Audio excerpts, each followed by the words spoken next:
मैं doctor RP Singh, homeopathy चिकित्सक, आपका अपने यूट्यूब चैनल पर स्वागत करता हूं। आज मैं सर्वाइकल स्पॉन्डिलोसिस के कारणों, लक्षण के उपचार के विषय में बताने जा रहा हूं। बवासीर को हेमोराइड्स के नाम से भी जाना जाता है। इसमें निचले मलद्वार और गुदा की रक्त वाहिनियों में सूजन हो जाती है। बवासीर के कारण मल निष्कासन के समय अत्यधिक दबाव पड़ता है। रक्त वाहिकाओं में सूजन के कारण मलद्वार और गुदा की त्वचा पर दिक्कत होने लगती है और इस वजह से गुदा मार्ग अवरुद्ध हो जाता है। आयुर्वेद के अनुसार 3 दोषों के एक साथ असंतुलित होने पर बवासीर की बीमारी होती है।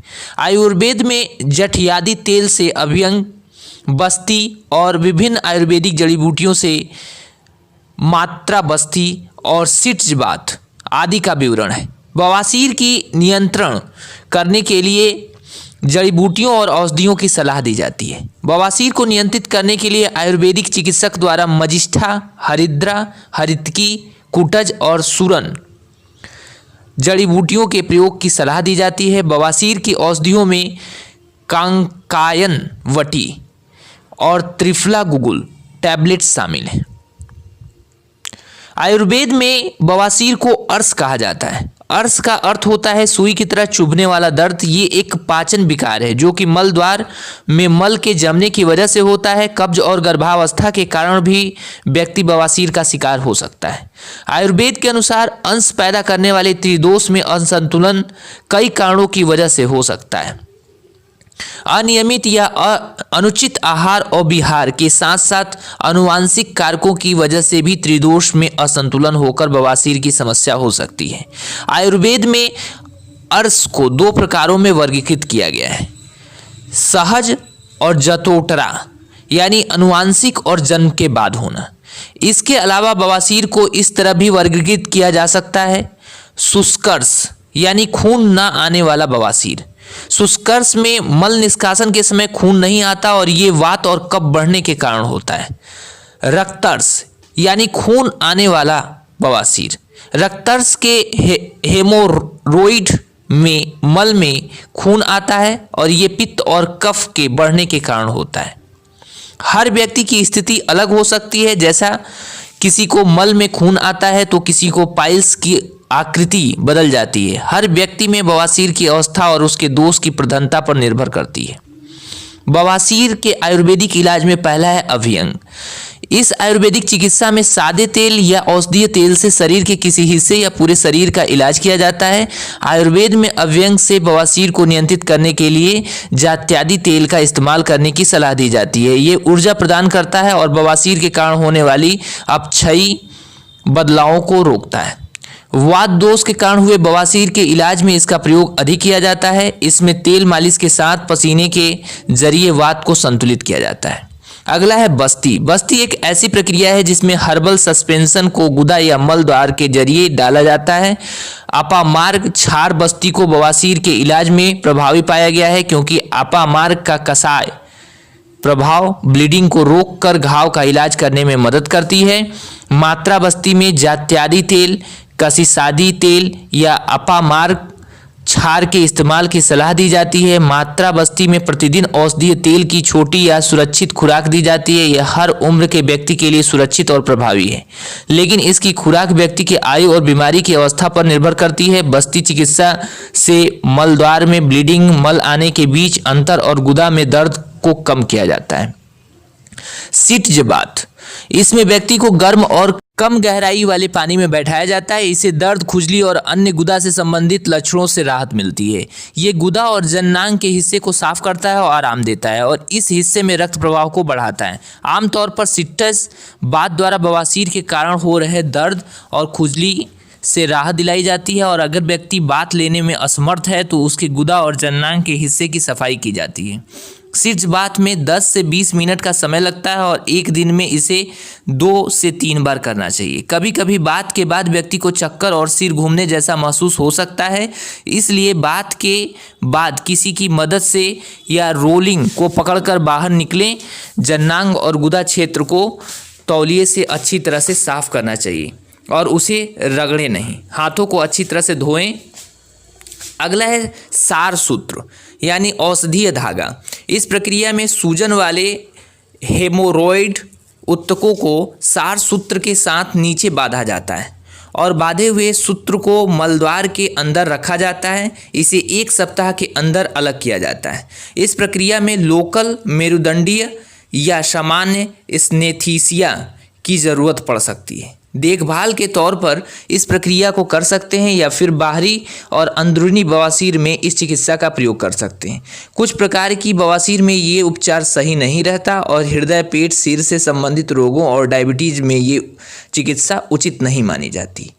अगला है शस्त्रकर्म यानी सर्जरी। पाइल्स मांस को उच्छेदन द्वारा हटाया जाता है। इस प्रक्रिया में अस्पताल में भर्ती होना पड़ता है और सामान्य मेरुदंडीय या लोकल एनेस्थीसिया के अंतर्गत सर्जरी की जाती है। ये बड़े ब्लीडिंग बवासीर और एंट्रो एक्सटर्नल पाइल्स यानी गुदा के आसपास की त्वचा के नीचे हेमोरॉइड में काफ़ी प्रभावकारी होती है। बवासीर के कुछ प्रकार और हृदय, पेट, सिर से संबंधित रोगों और डायबिटीज़ में ये चिकित्सा उचित नहीं मानी जाती। सर्जरी के बाद जत्यादि घृत से रोज ड्रेसिंग करना, त्रिफला गुगुल टैबलेट्स, गंधक रसायन और सटस्कार चूर्ण लेने की सलाह दी जाती है। इस चिकित्सा के बाद 15 दिनों के लिए मात्रा बस्ती और घाव ठीक होने पर दिन में 2 बार शीर्ष बात लेने की सलाह दी जाती है। बवासीर के आयुर्वेदिक जड़ी बूटियों में पहला है मजिष्ठा। रक्त को साफ करने के लिए मजिष्ठा सबसे बेहतरीन जड़ी बूटी है। बवासीर, दस्त, पेचिश, कैंसर, एमेनोरिया और किडनी स्टोन जैसे कई रोगों में मजिष्ठा उपयोगी है। मजिष्ठा के काढ़े, पाउडर, पेस्ट या घी में ट्यूमर रोधी और त्वचा के ऊतकों को सिकोड़ने वाले गुण मौजूद होते हैं। इसके अलावा ये घाव को भरने में भी मदद करती है। घाव भरने वाले गुणों के कारण ही इसका इस्तेमाल बवासीर के इलाज में किया जाता है। इस जड़ी बूटी में एंटीऑक्सीडेंट्स गुण पाए जाते हैं और ये खून के थक्कों, ब्लड प्रेशर और रक्त वाहिकाओं के संकुचन को नियंत्रित करती है। अत्यधिक वात दोष और अधिक ठंड लगने वाले व्यक्ति मजिष्ठा का प्रयोग सावधानी पूर्वक करें। अगला है हरिद्रा। हल्दी के रिजोम्स के कई लाभ और गुण होते हैं, जिनमें बैक्टीरियल रोधी, कृमिनाशक, घाव को भरने वाले वायुनाशक और उत्तेजक टॉनिक शामिल हैं। गर्भवती महिलाएं, अत्यधिक पित्त वाले व्यक्ति और गंभीर पीलिया और हेपेटाइटिस के रोगी इसका इस्तेमाल सावधानी पूर्वक करें। हल्दी को काढ़े या दूध में मिलाकर ले सकते हैं। चंदन के साथ हल्दी का पेस्ट बनाकर इसे त्वचा और घाव पर लगाया जा सकता है। अगला है हरितकी। हरितकी के फलों का प्रयोग कई रोगों जैसे पाचन तंत्र के विकारों में किया जाता है। हरितकी ऊर्जा देने वाली, शरीर के ऊतकों को संकुचित करने वाली, रेचक और कृमिनाशक होती है। दस्त और कब्ज के इलाज में, पाचन में सुधार करने के लिए इसकी कम खुराक दी जाती है। इसके अलावा ये खूनी और गैर रक्तस्राव वाले बवासीर के इलाज में भी मदद करती है। गर्भवती महिलाएं, पानी की कमी या थकान जैसी समस्याओं से ग्रस्त व्यक्ति हरितकी का प्रयोग सावधानी पूर्वक करें। अगला है कुटजा। आयुर्वेदिक चिकित्सक खूनी बवासीर के इलाज में कुटज की छाल के चूर्ण से बने बारीक पाउडर को इस्तेमाल करने की सलाह देते हैं। इसकी विशिष्ट खुराक लेने पर यह जीवाणु रोधी और अमीबा को नष्ट करने का काम करती है। कुटज तुरंत रक्तस्राव को बंद करती है, लेकिन इससे दोबारा खून आने और खूनी बवासीर को पूरी तरह से ठीक करना संभव नहीं है। इस जड़ी बूटी से लंबे समय तक उपचार करना जरूरी है। गर्भवती महिलाएं इसका प्रयोग सावधानी पूर्वक करें। सूरन। सूरन पौधे के कंद यानी जड़ का भाग में सूजन रोधी, दर्द निवारक, भूख बढ़ाने और कृमि नाशक, हेमोरॉइड रोधी और ऊर्जा देने वाले गुण होते हैं। सूरन को जिमीकंद भी कहते हैं। निचले मलद्वार और गुदा में फोड़े के इलाज और हेमोरॉइड्स से राहत पाने के लिए इसका इस्तेमाल किया जाता है। असंतुलित हुए वात और कफ दोष के कारण पैदा हुई परिस्थितियों को ठीक करने के लिए भी इसका इस्तेमाल किया जाता है। बवासीर के लिए आयुर्वेदिक मिश्रित औषधियों में पहला है कांक्याणवटी। हरितकी, पिपली, सुंठी आदि जैसे कई चीज़ों से बने या तैयार किया जाता है। कांकायणवटी की अमूमन सभी सामग्रियों में दर्द निवारक गुण होते हैं तथा ये भूख बढ़ाने में मदद करती हैं। इसमें हरितकी जैसी जड़ी बूटियाँ होती हैं जो कब्ज का इलाज करती हैं और इस तरह पाइल्स मांस के दबाव में कमी आती है। आयुर्वेद के अनुसार नसों में जमाव को ही बवासीर कहा जाता है और ये औषधि इस जमाव को घुला देती है। अगला है त्रिफला गुगल टैबलेट। इसमें आमलकी, हरितकी, विविधकी, पिपली और गुगल होते हैं। पाचन तंत्र को बेहतर बेहतर करने के साथ हल्के रेचक के तौर पर कार्य भी करती हैं। घाव ठीक करने के लिए त्रिफला को जाना जाता है। गूगल में सूजन रोधी और संक्रमण रोधी गुण होते हैं, इसलिए त्रिफला गूगल खूनी बवासीर के इलाज में ये सबसे बेहतरीन दवा मानी जाती है। आयुर्वेद के अनुसार बवासीर होने पर क्या करें और क्या नहीं करें, तो इसमें विशेष प्रकार की साठी चावल, गेहूं और जौ को अपने आहार में शामिल करें।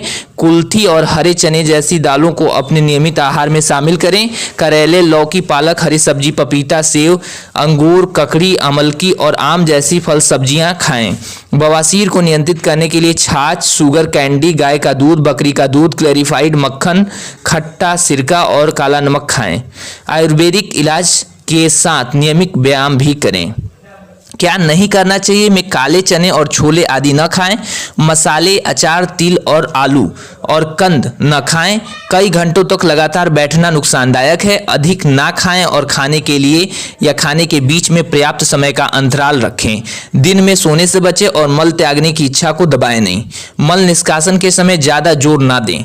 धन्यवाद।